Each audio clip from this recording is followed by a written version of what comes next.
Hello, anh à?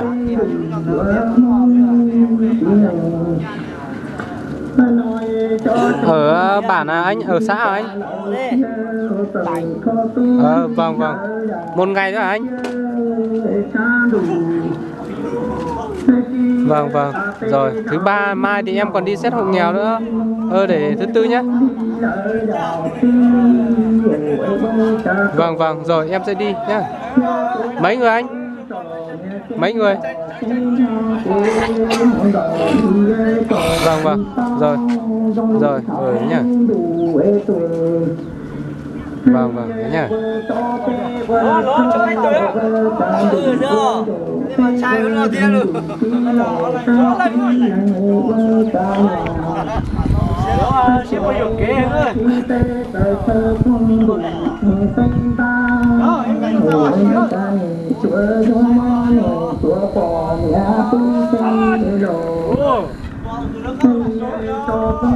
Wow.